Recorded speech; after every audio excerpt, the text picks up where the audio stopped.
रहस्यमय नौजवान लड़के यानी एक सांवला और एक गोरा अचानक वहां आते हैं और आगे बढ़कर उस अर्थी को अपने कंधों पर उठा लेते हैं। गांव वाले दूर खड़े हैरान हैं और सबसे बड़ी बात, उन अनजान लड़कों के शरीर से पूरी मंदिर के पवित्र चंदन, तुलसी और कपूर की तेज महक क्यों आ रही है? आखिर कौन है यह दोनों और एक अछूत की अर्थी उठाने यह कहां से आए हैं? आइए देखते हैं इस रुला देने वाली कथा के पहले भाग में।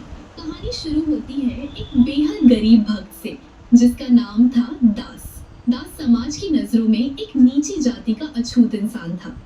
उसके पास ना तो धन जो बड़े बड़े सेठों के पास भी नहीं थी, और वह थी जगन्नाथ जी की अटूट भक्ति। दास के दिन की शुरुआत जय जगन्नाथ से होती और रात भी उसी नाम के साथ। लेकिन उसकी जाति छोटी होने के कारण उसे कभी मंदिर के अंदर जाने की इजाजत नहीं मिली।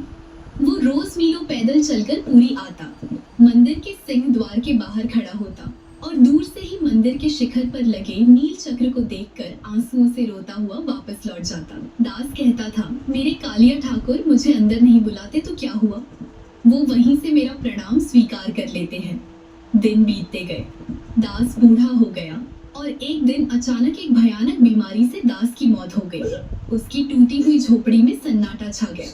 उसकी बूढ़ी पत्नी अकेले लाश के पास बैठकर दहाड़े मार मार कर रो रही थी। पत्नी रोते हुए गांव के सरपंच और बड़े पंडितों के पास गई। उसने हाथ जोड़कर उनके पैरों में गिरकर भीख मांगी, मेरे पति की अर्थी उठवा दो मालिक, घर में कोई आदमी नहीं है, इन्हें श्मशान तक पहुंचा दो वरना इनकी आत्मा भटकती रहेगी। लेकिन गांव वालों का दिल पत्थर का था। सरपंच ने उसे धक्का देकर कहा, दूर हट अछूत, तेरा पति नीची जाति का था। हम उसकी लाश को कंधा देकर अपना धर्म और अपना शरीर अपवित्र नहीं करेंगे।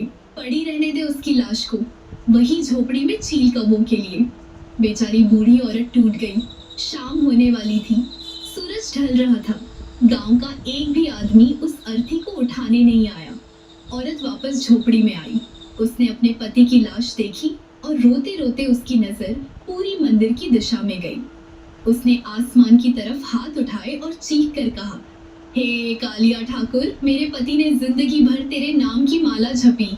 उसे दुनिया ने दुत्कारा लेकिन उसने कभी तुझे नहीं छोड़ा, और आज उसके अंतिम सफर में उसे कंधा देने वाला कोई नहीं।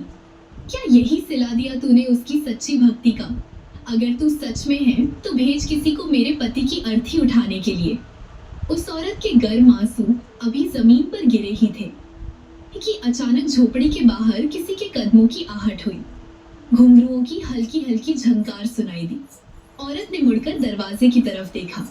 वहां दो बेहद ही सुंदर और नौजवान लड़के खड़े थे।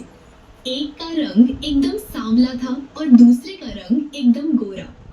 उन्होंने पीले और नीले रंग के रेशमी कपड़े पहने हुए थे और उनकी झोपड़ी में कदम रखते ही वहां की बदबू गायब हो गई और पूरी झोपड़ी पारिजात के फूलों और चंदन की खुशबू से महक उठी।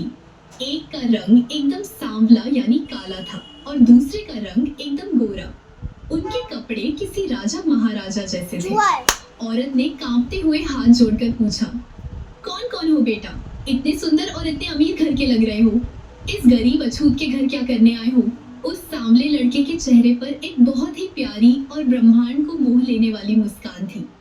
उसकी बड़ी बड़ी गोल आंखों में आंसू थे। उसने आगे बढ़कर उस बूढ़ी औरत के आंसू पोंछे और कहा, माई दास काका ने जिंदगी भर मुझे कालिया और मेरे बड़े भाई को प्यार से पुकारा है। पूरी दुनिया ने उन्हें अछूत कहा लेकिन उन्होंने हमेशा अपना बेटा माना, और जब एक पिता दुनिया से जाता है तो उसका बेटा उसे कंधा देने जरूर आता है। हम अपने पिता की अर्थी उठाने आए हैं। माई औरत सन्न रह गई। उसे कुछ समझ नहीं आ रहा था।